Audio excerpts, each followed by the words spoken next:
I would now like to invite our second panelist. We're going to have a glorious panel, by the way, for all these 3 sessions. So, may I invite Senior Executive Director and General Counsel, Maruti Suzuki India, Miss Manjuri Chaudhary. Let's give her a big hand. She brings strong expertise, strategic thinking, operational excellence, and business enablement of complex legal and compliance issues to her stakeholders, with a legal career spanning 22 plus years. Starting as a litigator, soon went into corporate practice with Dua Associates, where she rose quickly to manage large multinational clients and undertook complex domestic and cross-border transactions. Welcome, ma'am. Thank you for being here. Our next panelist, ladies and gentlemen, is General Counsel, Apraava Energy Private Limited, Miss Sudipta Ghosh. Warm welcome. Let's give her a big hand. As a part of the leadership team of Apraava, the counsel of the Apraava Group, she is actively involved in advising the company on various legal aspects of setting up greenfield, conventional, and renewable power projects, including transmission assets and M&A transactions, especially in relation to the acquisition of power projects. Thank you so much for joining us this morning. Lovely to have you. Our next panelist, ladies and gentlemen, General Counsel, Sun Life Asia Service Centers, India and Philippines, and Company Secretary, Sun Life Asia Service Center, Miss Pooja Sehgal Mehtani. Warm welcome. As the General Counsel and a member of the leadership team, she is responsible for leading legal and corporate secretarial affairs at Sun Life Asia Service Centers, in addition to heading the Information Technology Contracting Center, the Knowledge Services Legal Vertical, which provides legal support to various geographies on technology contracts. And our next panelist, Managing Director, Office of the General Counsel, Head Legal for Asia Acceleration Centers, PwC US, Miss Meenu Chandra. Let's warmly welcome her.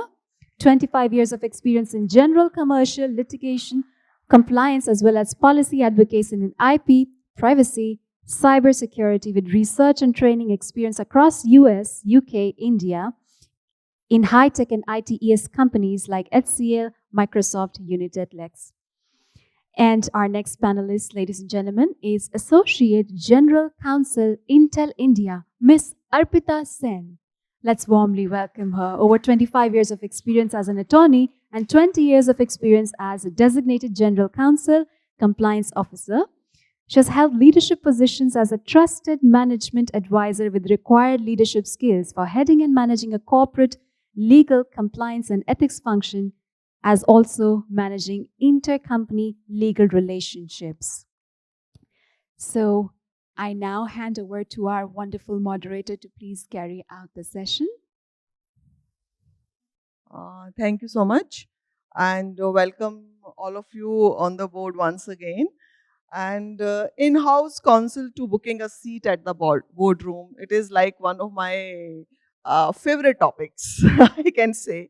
And the moment I read this topic, I just go in flashback and relive all my struggling moments. And sometimes I wonder, have I really broke all the boundaries and reached here, making my own path?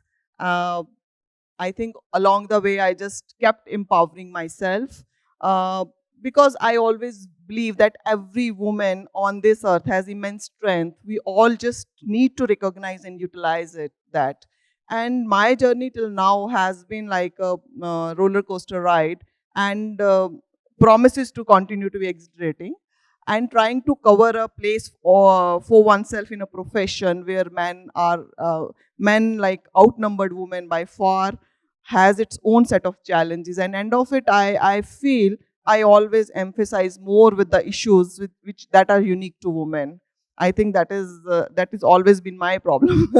I have worked in many startups, and working from scratch is always full of challenges. It is also a time when one has limited resources at one end and lots of work at the other hand.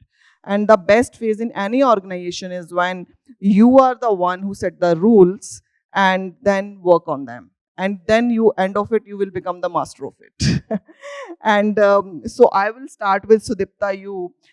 So you have worked in different law firms, and then you have joined the corporate side, and you have seen both the sides of the profession. And and you have joined this particular organization as a legal counsel, and then you have reached up to general counsel, and you are a part of the board also. So what are your how has been your journey, and what are the key challenges or which you have faced, and which you think that you will like to speak about, or you will give some guidance to the young lawyers who aspire to be at your position? Thanks, Neera. So, like you said, my journey from law firm to a junior lawyer to a legal counsel at Apraava and then to general counsel, it has been a roller coaster ride. It's been sometimes you feel giddy and you don't want to do it, but there are times when you're so excited that it's happening. So it's been a mix of those, and it's obviously not been free from challenges, which most of us would have also faced in our careers. I think if you were to ask me to distinguish between my experience in the law firm and when I moved in-house, at my time at least, I felt that in law firm, the gender gap wasn't that much. We were younger, we were like-minded people working. So the gap in terms of me being a woman on a deal or a man being on the deal wasn't there.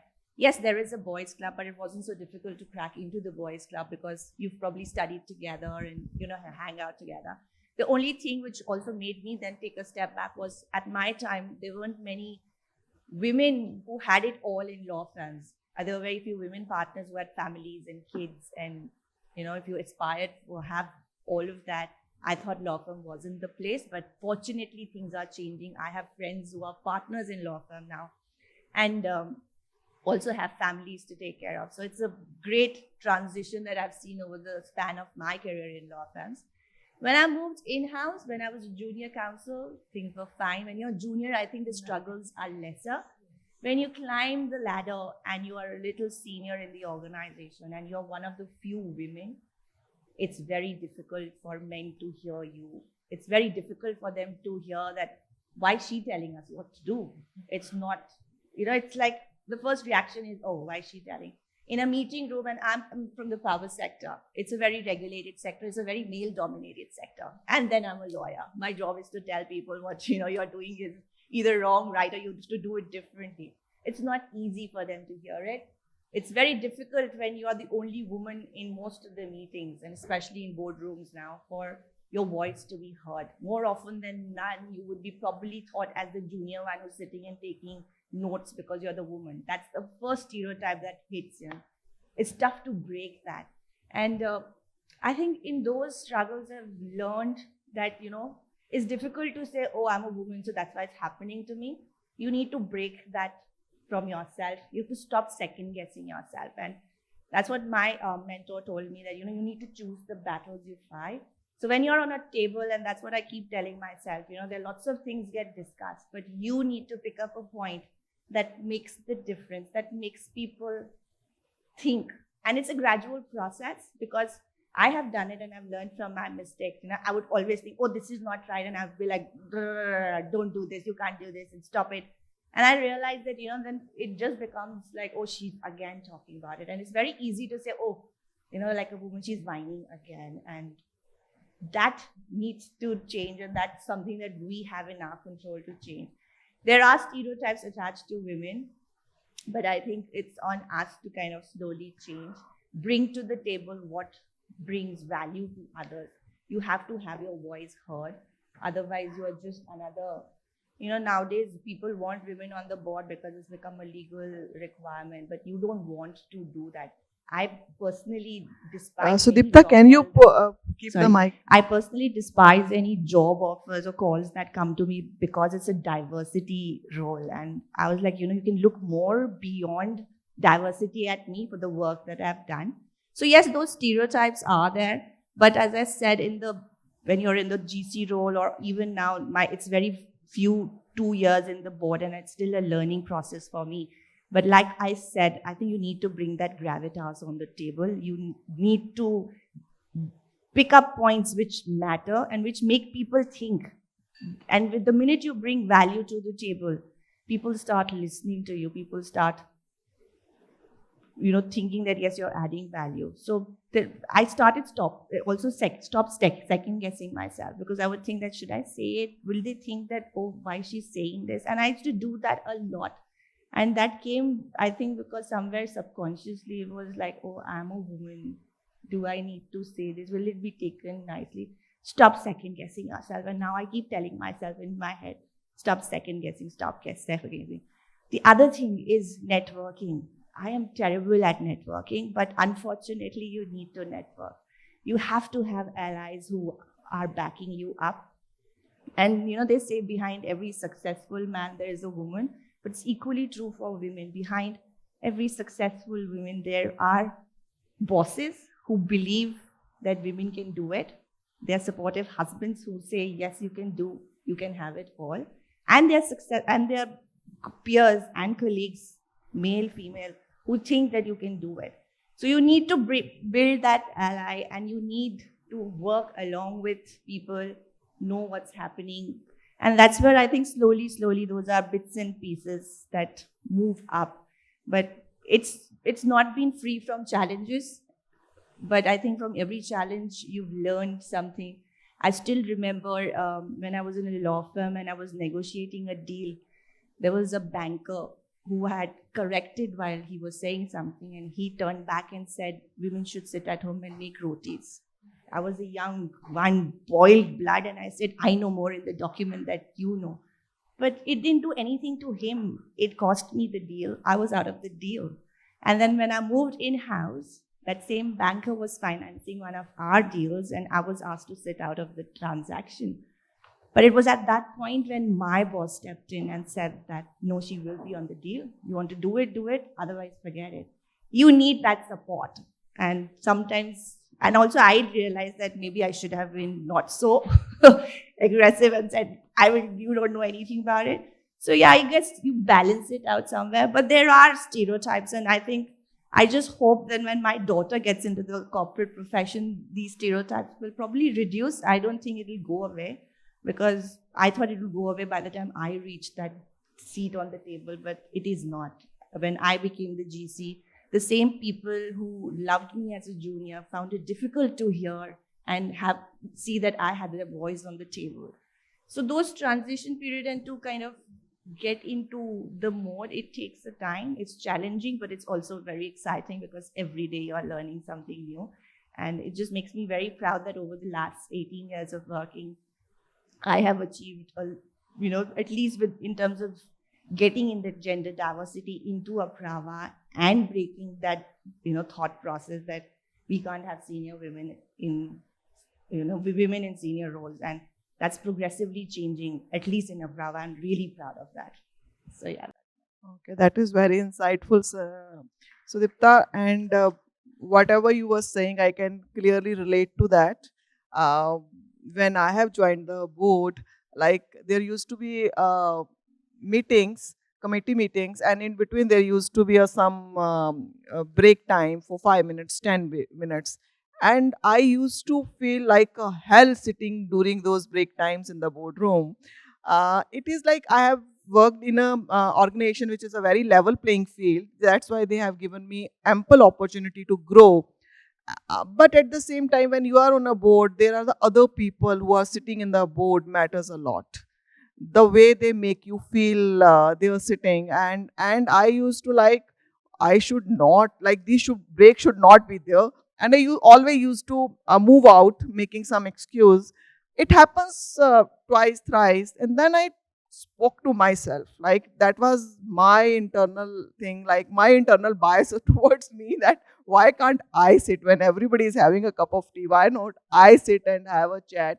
And they were just ignoring me. It's okay. But slowly, I have make my way and try to talk about the different issues, the issues of their interest. I picked up, maybe like I've checked their backgrounds, I know like who is worked there, and then I started talking about those companies, and slowly I become the part of that group. So I know it is very challenging, and apart from the gender bias, there are a lot of things which we think ourselves and we just keep us aback, which should not be the with a case, and you need to motivate you. Nobody is going to motivate you. You need to motivate yourself. Totally Look agree. in the mirror and say, I can do it. That's it. And you will be able to do it. So now coming down to you, Manjuri, like I know you have a like exciting career till now, and you are the first GCI, I believe, in the last 40 years history of Maruti, and you have now achieved at the leadership position also. And how you have been like tackling all these issues, and what is your guiding points and tips to the upcoming lawyers who aspire to be on the board, to be in the leadership? I know it's like it must be a very toxic journey for you to be a part of like some old fashioned colleagues, and who are sitting there and who doesn't like that, oh, some woman has come and who is so dynamic, aggressive, and she knows the subject, and we need to learn few things from them, which they will not take it in a healthy way, definitely. So how you have been like coping up with all these issues, and what is your guidance to the young lawyers? Thank you, Neera, and thank you, Sudipta. I think everything all of you are saying resonates, and it would resonate with all the women sitting in this room, because I think at any given point in your career, something or the other of this kind, in different form and shape, we all tackle and we all kind of deal with. Yes, I happen to be the first woman GC of Maruti Suzuki, and as luck would have it, God kind of destined me for something like this, that if I had to be a GC of a listed entity, it had to be Maruti Suzuki. And I remember when I was being interviewed, I asked the CEO, I said, why are you hiring me? You should not. So he said, why? As a Japanese, he's like, we've done our due diligence and all. Why is she speaking like this? So I said, no, I just feel that in your organization, there's hardly any diversity. And I do not know how the atmosphere of the senior management is going to be when I come in here. I certainly am used to working with men all my life, but are your men prepared to work with a woman? So he told me, oh, in all his naivety, or maybe he just wanted to tide over the point, and he said, no, we have a policy on non-discrimination. Okay, so I was like, I said, am I going to waive that policy all the time? And you can't do that. It's about a atmosphere of inclusion that needs to be built, as opposed to just policies. Policies every organization has, but really how many can be inclusive? But any case, I still took the plunge, and there I was. And I honestly can tell you, I walked in with my enthusiasm of wanting to make a difference and wanting to, with all those things in my mind. And about a month or two, I realized there was a lot I could contribute on and a lot could be done. And I went to the MD and I said, after a month when we had a conversation, he said, so what do you think? And I told him, I said, I think we can do this, we can do this.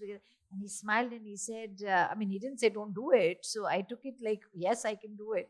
So I started doing it. And you would realize that I met with the biggest and the most toughest passive resistance that I have ever seen. It was not overt, it was not active, it was passive. And it is even more difficult to deal with passive resistance than it is with active resistance, because you know what they are saying, you can react to it. It never happens in front of you, it always happens behind your back. So you have to keep wondering what went wrong. And whatever I tried to do, I came away with a bloody nose. So about 4 months down the line, I just told myself one day that this isn't working. And by the way, I carried my resignation letter in my pocket for 10 months, every day. So I said, okay, 4 months, and I said, this is not working. So first I said, to hell with it. I should move on and, use my time in a better way. And then I told myself, no. Environments like this, at my level, I'd probably move into another limited company. All of them, the environment is quite the same. So where are you going to run? You have to learn to deal with it. And then I took a back seat, and and this is an analogy I kind of give to everyone, but it worked for me. I thought of them. I said, let me fade into the background. Let me become a background fly on the wall, and let me observe all of these guys. What are they doing and how they are doing? And I took them as a playing field, that they are playing football, and all of them are players. And who's playing what? What is the playing position of A, B, and C? Who is getting to give the pass? Who's getting to do the goal? And is it necessarily the same person who gets to do the goal, or is it somebody who gives the right pass also gets somewhat of a recognition? Who are the ones who are on the fringe? And I kept telling myself, am I only going to sit out as 11th or 12th player, or am I even going to get a foot into this playing field? So having done that for about a month, 2 months, I started to figure out things a little. And I gave that time. I was away. I was very quiet in meetings. I wouldn't ask any questions. I wouldn't do anything. I was in a very introspective mode. And eventually I figured out how this thing works. And then you build your strategy as how are you going to play. So if you're going to play, then I told myself I'll play to win. There is no point getting into it if I'm not going to at least make my position quite clear. How are you going to do that? It's not an easy thing because there's going to be still resistance, and how are you going to beat it? So certain people who were sort of, the kingpins or the people who mattered, how are you going to work with them? How are you going to network? How are you going to build your credibility with them? What is it that is going to, if I had to bring about a change, for example, and I'll give you a very tiny example because examples help, others to understand how this works. Maruti celebrates October as a compliance month. I mean, I'm amazed that a company can dedicate the entire 1 month to compliance, and I was completely thrilled with that. We had to do certain things, and I wanted to do them differently because I really wanted to imbibe compliance into the organization outside of just statutory compliance. And I told myself, I said, if I get a room full of people and I start standing as a general counsel and trying to give them gyan, nobody would bother. I'm just like 5 months into the organization. They don't know who she is. Everyone's trying to figure me out. It won't work. So I went to certain top vertical heads who are the real senior people, and of course on my peer level, but I went to them and I said, I wish to have a panel discussion. I think on the opening kickoff session, let's have a panel discussion. All of you are so wonderful, and your teams look up to you. You are, when you speak on a topic like this, you see, it shows your commitment to compliance in a listed entity, and obviously your teams are going to listen. It worked. I had to write down their scripts and sit with them and get them to understand it, but it worked. I moderated the session. I put in questions that I wanted to put in so that the messages that go out to the audience are the ones that I wanted to go out, but I made sure that they were done by the senior people, the vertical heads. It was an engineering head, it was the production head, the supply chain head, and the marketing and sales and the CFO. They are the guys. So number one, you get an audience because all their teams come to listen to their guys. So your function starts looking hip. And then they listen. So it is from those kind of things. It doesn't pay to become aggressive and like Sudipta was saying, you learn to pick your battles. So you have to understand what is it that you're going to pick. You can't dissipate your energy on many things because you need to pick 2, 3 where you want to achieve success. But then push it so hard strategize in such a way that you will get success on it. And I've struggled with some initiatives which took me about something like a conflicts of interest policy. To get that through took me 8 months. Now you can quite imagine how many stakeholders I had to deal with and what. And at times sometimes I felt, this was just unnecessary. Why have another meeting? But there were things. There were things on POSH, there were things on the complaints committee, disciplinary policies, others, very vital to the organization and needed to be put in. And I gradually found that my CEO began to support me in many things. There came a time when it was only after first 10 months of my being in the organization that he responded to my text message for the first time. And that's also the Japanese culture. They take their time to to build their trust in you, and it takes them a while. And that day when I got his message, I was thrilled. It was a New Year greeting that he sent me. And I had my review with him after that, and I went and told him, I said, after the review, and I took out a paper and I said, Aigava-san, with your permission, may I today tear this paper? So he looks at me and he says, what paper? So I showed it to him, and it was my resignation. So I said, I've carried it in my pocket all these months, but now I do think that time has come that I can move on. So it's on those little things. I think, like Sudipta mentioned, pick your battles, understand the environment that you are in, be it your senior leadership environment, be it the board environment. I do sit on many committees in the board and part of the board proceedings as well.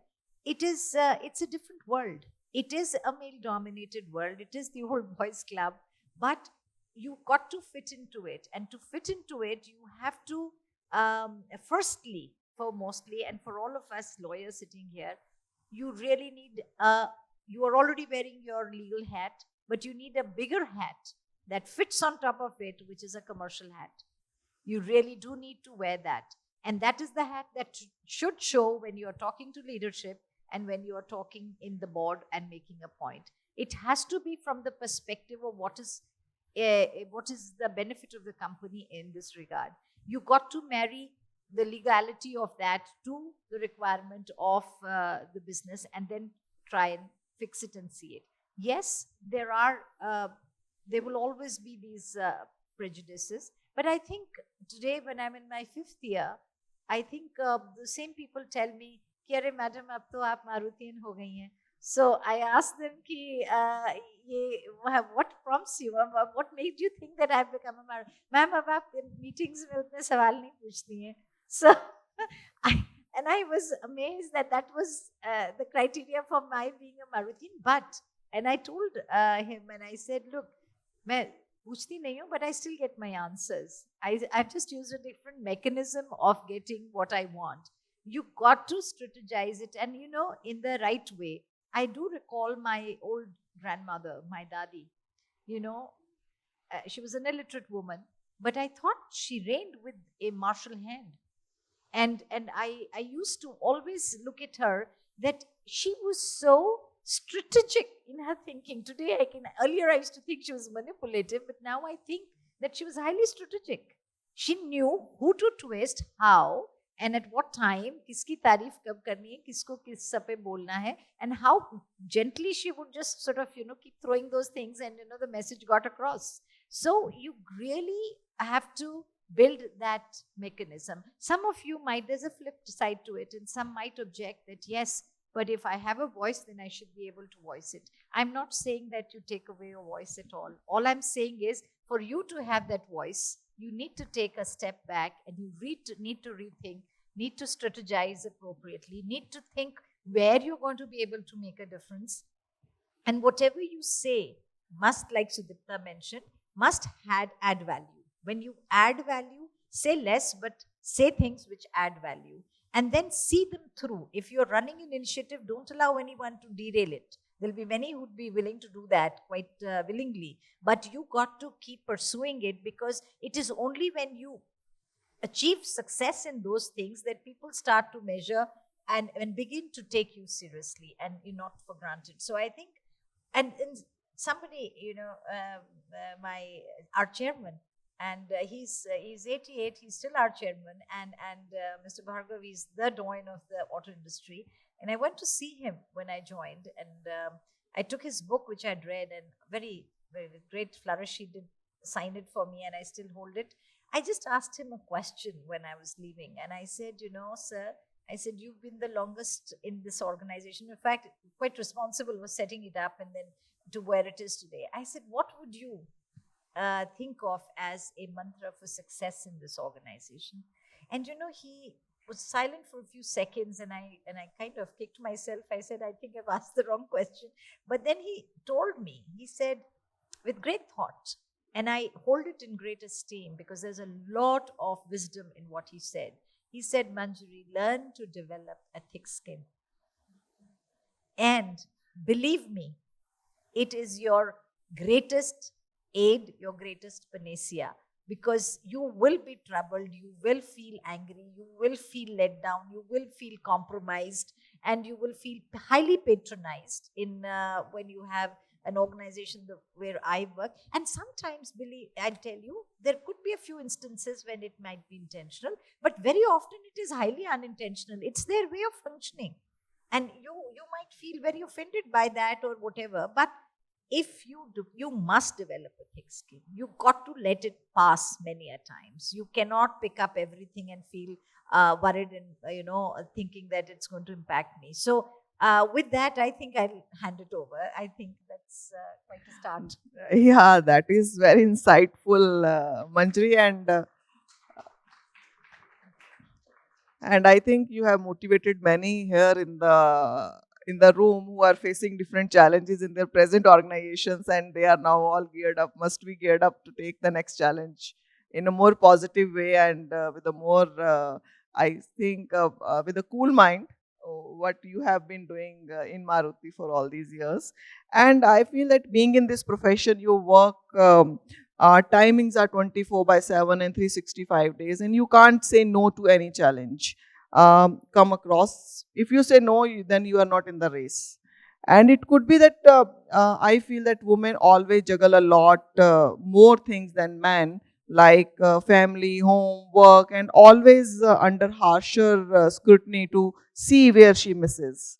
And striking that work-life balance has been tough. And it is impossible to achieve this balance, I must say that. Though it is something that you have to be thinking all the time in order to get it right.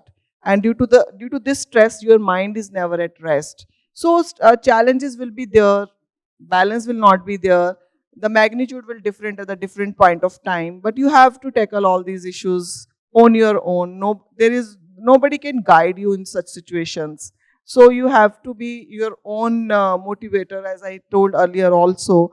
So I go to Pooja now. Like, Pooja, what do you think? Like, how appointment of general counsels on board can help the organizations to become more vigilant and compliant? And at the same time, if you can share your thoughts, that how do GCs or in-house lawyers make their way to be part of the senior management and board?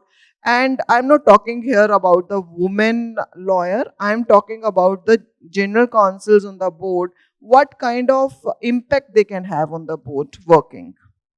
Sure. Thanks, Neera. A lot had been said already by Sudipta, what you explained in your journey, and Manjari.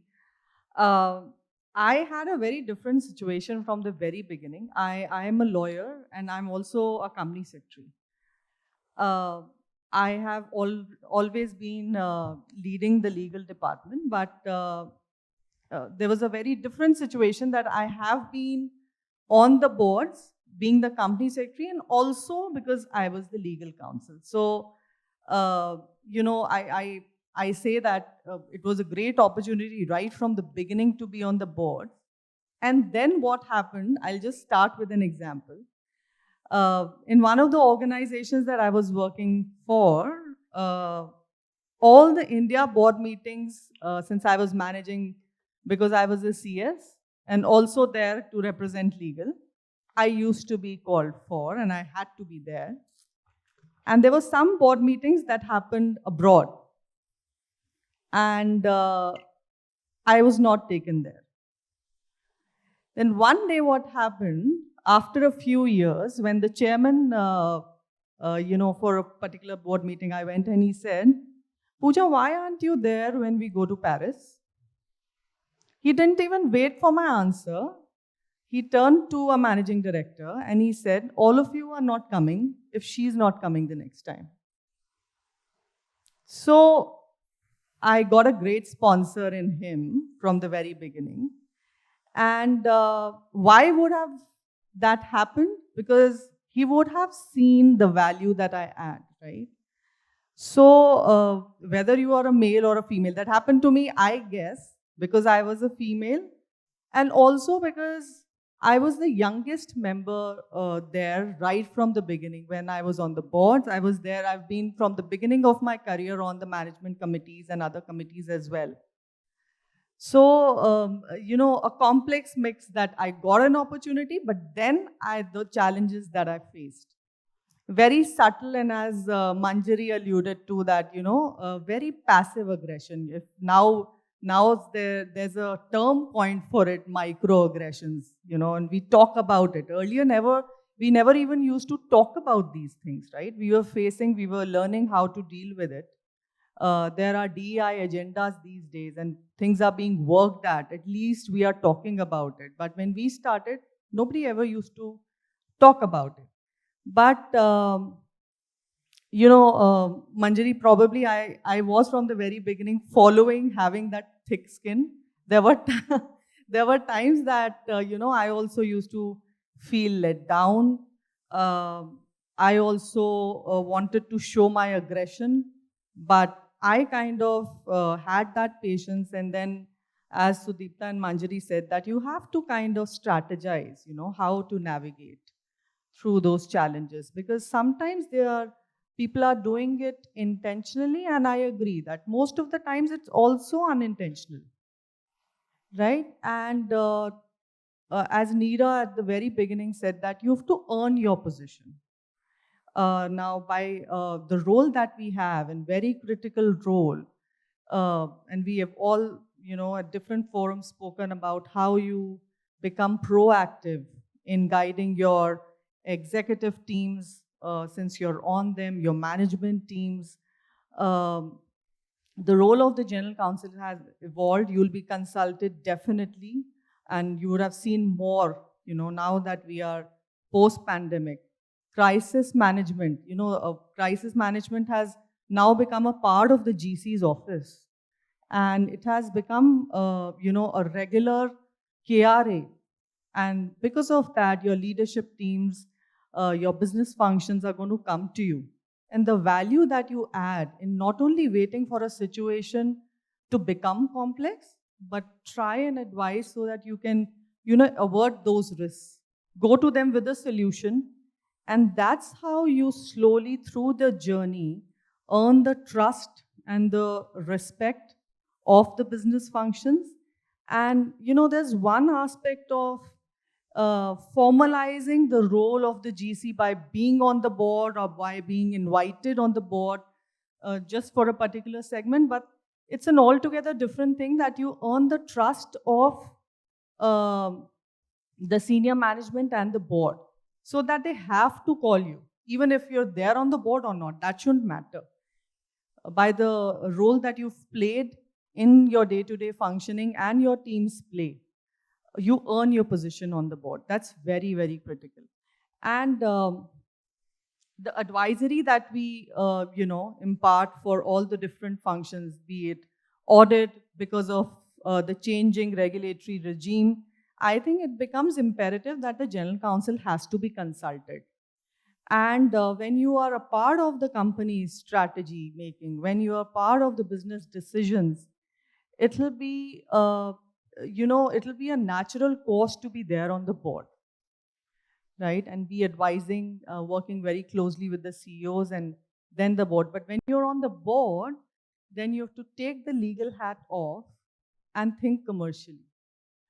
Think from the perspective of business. That is where you will be able to add value.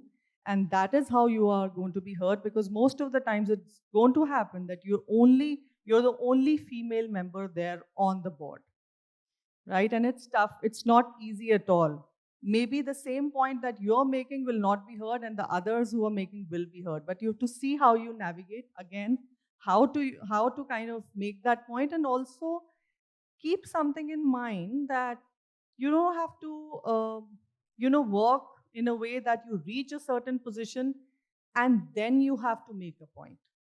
How do you function that you've already kind of consolidated that position, consolidated that working of yours, and work very collaboratively with the business that they have to come to you and your teams? I think that's very, very important. Okay, thank you, Pooja. I would add on to that typically I think a woman feel that they need to know everything before taking on the challenge. But sometimes you have to dream far bigger than what you can plan for and be prepared to upgrade your skill along the way. So this is what I have been doing all these years. Like they're like sometimes it happens that there is a very great business proposal which you think is not legally viable, and you say that no, it is not possible, and slowly people start avoiding you for such proposals. So what you can do, I feel, is like if it is a very good, you see the business side, like what is the benefit, and then you need to see the risk appetite of the organization. If you think that the commercialities make more sense and risk appetite organization have, go for that. And tell them upfront that these are the risks which I see. But if you think that this kind of risk appetite our organization have, then let's do it. So because like sometimes you have to find out in between way, like how you can satisfy the business also. Most of the time businesses come with no mind. They just see that what is what is the money coming in. But you have to make your point, settling your point in their language, and tell them what is the best, and see the risk analysis. Like you need to have that skill to see that what are the risks attached to such a proposal. I think So if you portray it, more so telling them what is right yeah. rather than just going about saying that this is legally right, I think that's also going to make a big difference. Yes, that is there. And sometimes like I have also witnessed the situations that some regulation is coming, and before that regulation coming in, they are making a business plan, and they are like doing all the marketing stuff, all branding, everything. They are just all ready, all consultants hired, like we were the first one to launch. And I always tell them that if regulation doesn't come, what is your plan B for the same proposal? So they don't have any plan B for that. They're like, they're too focused on like what is coming next, and we will do it. So sometimes you need to guide them to that extent, like that company should not lose the business like otherwise, like if something is not coming in your way. So coming down to you, Meenu, like you worked in India, you work abroad, and how you have been like your corporate journey now, and what are the differences you see like working in India and working abroad? What are the key differences, or it is same all over, or like if it is a similar or it is different, and how has been your experience, like from your experience point of view, and what could be the guiding points you would like to make for the upcoming women lawyers who are aspired to be at the leadership positions? Thank you, Meera. I've never seen myself as a woman in a room. That's probably been the reason why I've never felt uncomfortable whenever, I'm in a classroom, right when I was a child. And I think I owe it to my parents because I never felt like a girl child who needed to be special or seen as a girl and then a woman as I grew up. So when I look at my journey, it was my decision to become a lawyer, not my father's. Not because he didn't want me to be a lawyer. He just had his own, sort of mindset, like every parent. लड़कियों को ये करना चाहिए, boys को ये करना चाहिए, without discrimination, by the way. When I decided to become a lawyer, it was because I felt this is where my energy gets channeled the best. That's the way I actually took the decision after my law degree to pursue the legal profession.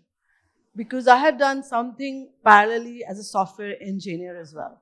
So I had two options to decide, because this is like 1997-8 we are talking about.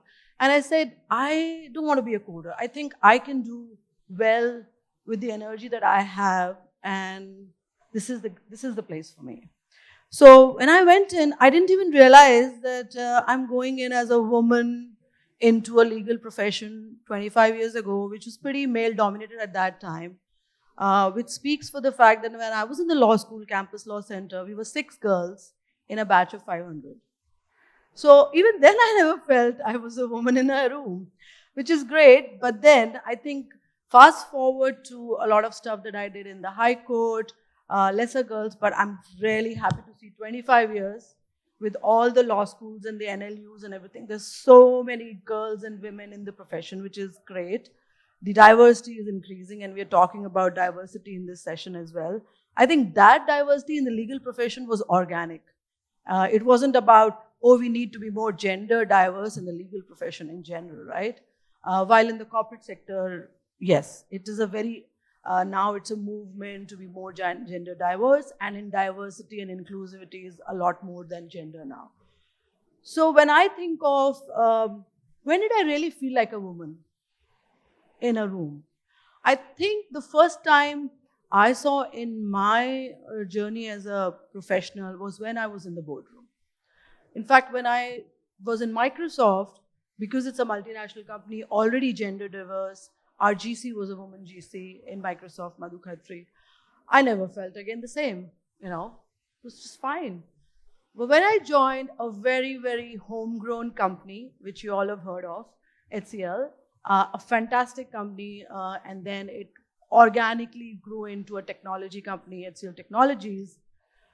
I can share with you, when I walked into the room where my predecessor's farewell was taking place, and Akriti knows him very well, Vineet, I walked in a room of almost 18, 20 men, senior leaders, because it was his farewell, and I was being introduced as his successor. That is when it struck me, that I am a woman in this room.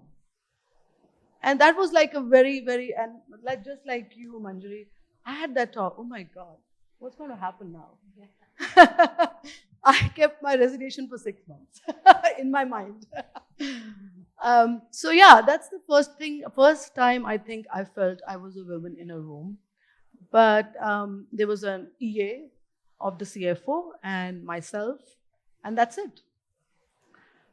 But I think when I look back on those 3 years, I've just moved on to a new role.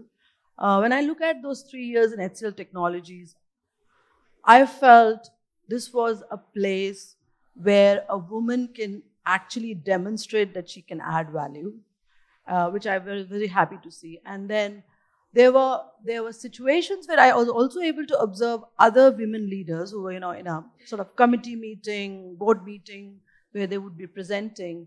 And I learned a few tips there from those women.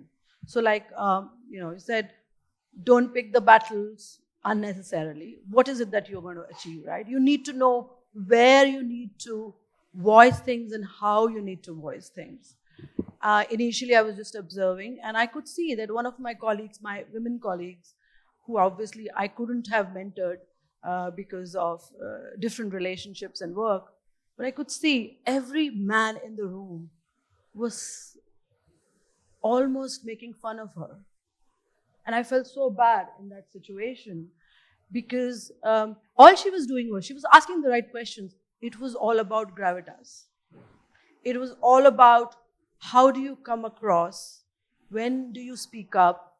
So a lot of my meetings, I was a silent observer because I thought that silent is going to be more golden. And I would wait, and these are like tips that have already been talked, but I just sharing what I did.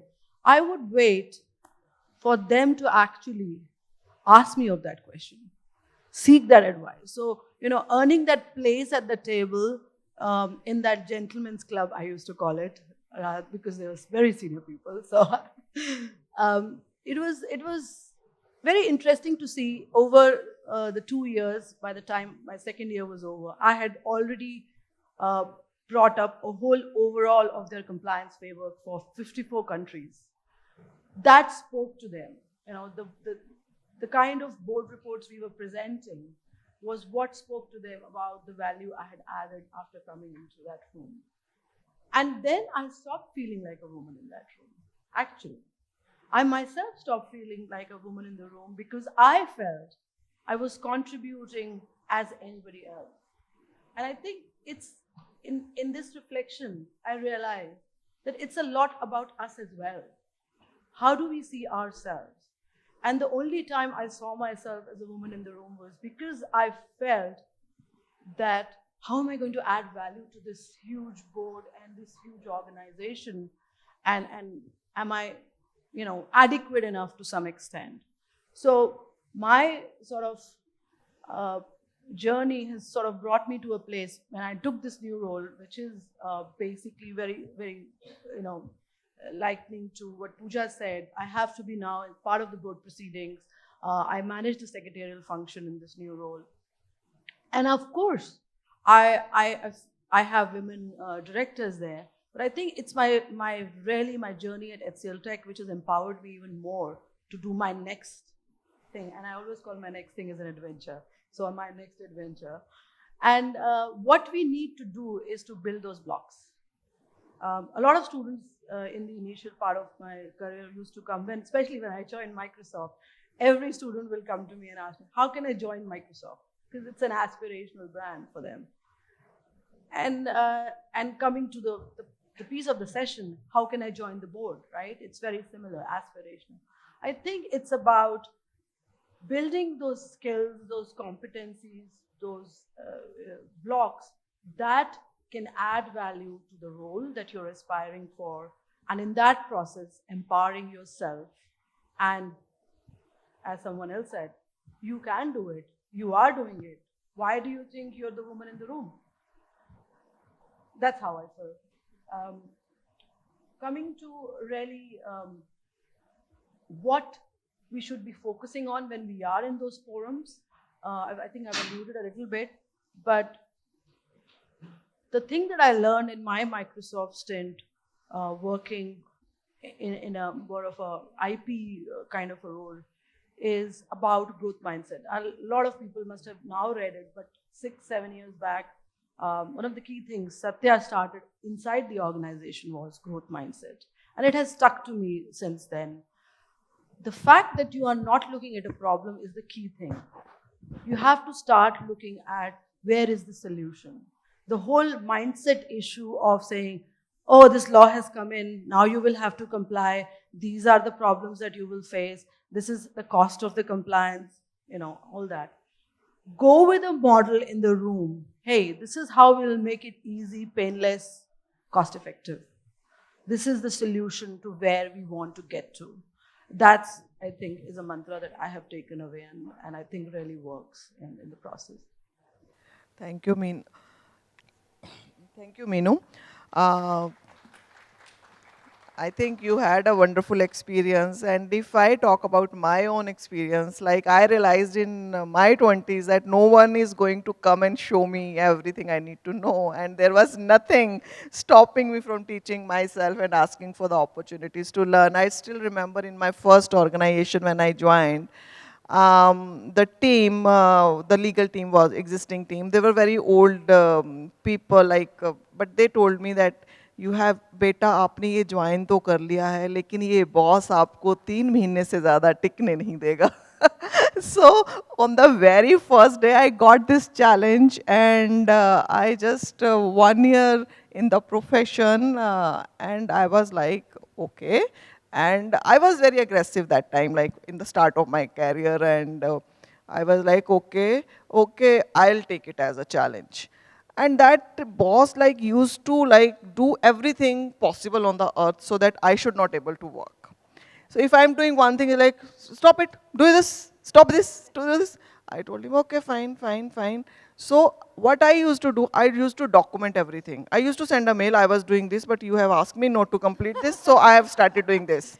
So I just wrote mails he's like, why are you writing me the mails? I told him that I have this, this is my habit to see that what all I have done in the whole day and how productive I was. And he was like, oh, really? I told him, yes. And if I go to a court, he will ask the lawyer whether I have reached or not.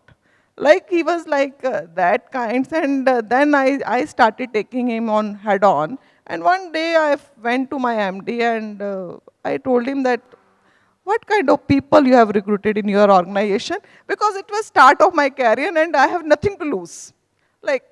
It's okay. I thought I go back to the profession, I'll join some lawyer and start working, let me give him.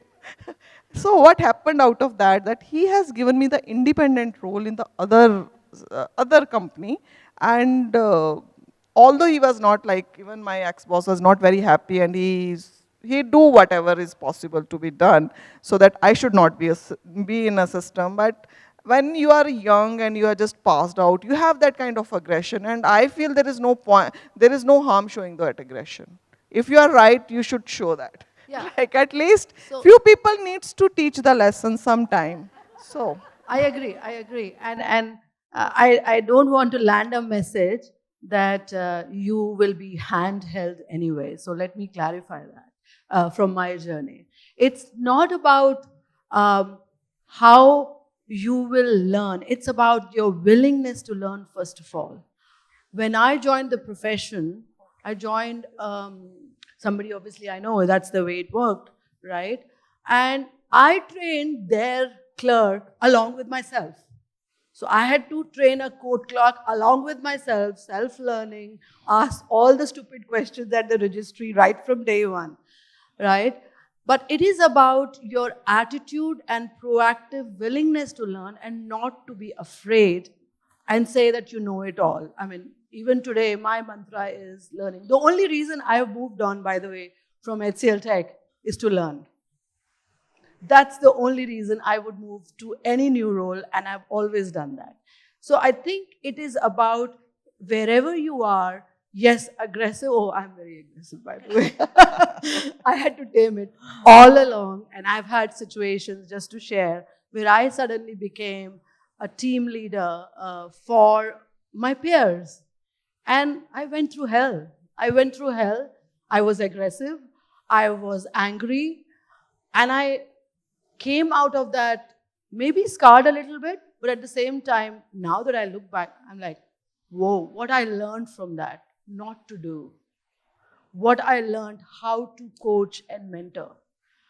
In HCL Tech, I had around 30 lawyers, and I miss them. I don't miss the job. I miss my team that I really worked, mentored, coached, and invested myself in it. So it's about using the aggression and the energy, as I said. Yes, reply back. There is, back to Manjuri, how you do it, right? How you land the message.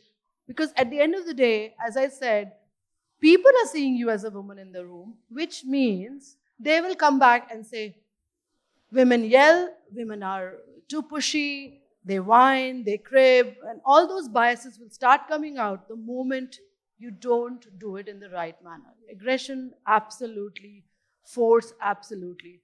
But do it so subtly that there's no way they can, call you a woman in a very negative way. That's very important. That's true, Meenu. That's true. Thank you so much. To add something, Neera, here, that there has to be a fine balance that you have to strike. It's not that you also have to kind of build an image. You should not be seen as somebody very aggressive, or somebody, again, not showing the right kind of aggression when required. You have to do that. I sometimes experience, with my team members in my career, what has happened is that there comes a point, say they're dealing with somebody, and they get stuck that beyond this, Pooja, you have to talk to this person because this is not happening, right? And then just a minute's call and it happens, right?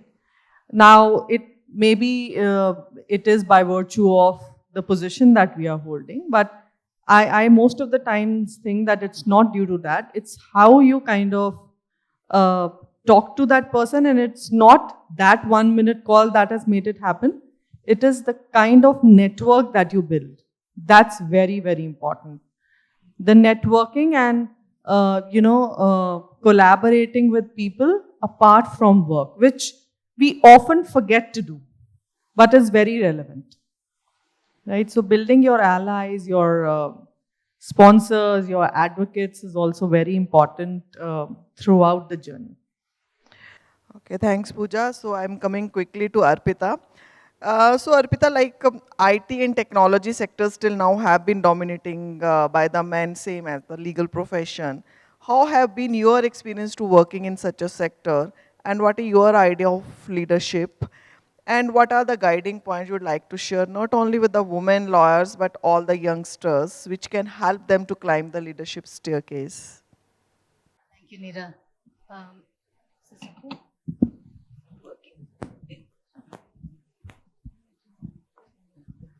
Yeah, hi. So I think, first of all, thanks for having us all here. A lot of us have shared our personal journeys, our personal difficulties. It takes a lot of courage to talk about them. These are insights. Arpita, can you, yeah. Yeah, these are insights that will help enrich you in your journeys. I think Sudipta shared something which was very personal, and each one Meenu also. So these are not about explaining the difficulties we face. These are learning experiences for each of you, so that you don't make those mistakes, or you learn from them and use them as building blocks for your careers. So it's a very long question, but I think one of our panelists mentioned that the diversity issue, if we look at it, it is an ecosystem issue, right? It's not just about women lawyers. It's not about how high you get in the management. Traditionally, there has been an issue in terms of the ratios between men and women at the workplace. So there are lots of endeavors, lots of exercises which are going on, CII, and a whole host of companies have returned to work. There's a lot of ecosystem work being done to bring this ratio up, and part of that journey is also analyzing why is it that at mid-level you have such a huge dropout of women, and therefore fewer numbers who are actually climbing up the ladder. So, they say that in any successful marriage, it helps or it pays to be a little deaf sometimes, right? So,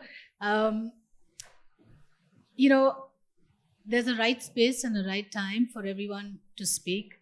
The boardroom obviously presents a host of those opportunities, which you look at and you're like, should I speak? Should I not speak? Will I sound silly? There's so many people here who've been with the company 20 years. I've come in, I'm just about a year old in the organization, and I'm asking all these very deep questions, which probably no one really understands. So I think your timing to ask them, the gravitas, like one of the panelists mentioned, and sometimes the pig-headedness to just go ahead and ask the question anyway. I think that's what helps. Networking, I think you all have already spoken about, your allies. All of these are, really important to make you successful in where you are. But, my question is slightly different. And it is, what is it that you need to do in your journey to get to that leadership position? So on that, I wanted to give a few tips. The first thing is that, whether you're a woman or not, your success is truly based on your merit and competence. So if you don't have merit and if you don't have competence, you're not going to succeed anyway. You may succeed some of the time. You may network a lot, not go into detail. But at some point, if you're not diligent and if you don't have the legal reasoning behind what you're fighting for, and they say pick your battles, right? So when you are picking up a battle with the rest of the corporate world, so to say, to further your issue, study it really hard. Study the implications, not just academically as to whether, that's the right way to go, but when implemented for the company, does it still remain a legal issue, or is it something that just appears to be a problem and is probably not so for that company? The reason I say this is that the risk appetite also depends on how difficult that legal proposition or how challenging that would be for the company. So it is possible that something that is very challenging, in fact, doesn't result in affecting the company at all.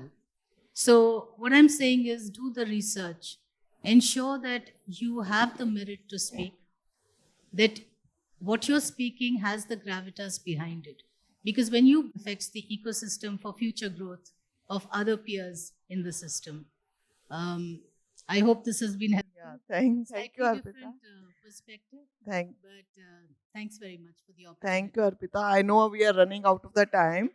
And I just want to conclude this session by saying that there are the 3 P's who are the mantra of success. That is perseverance, passion, and patience.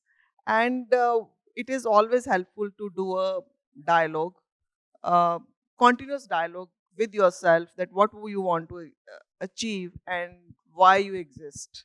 So if you will continuously asking these questions to yourself, then even sky is not a limit for you. Thank you so very much. Thank you.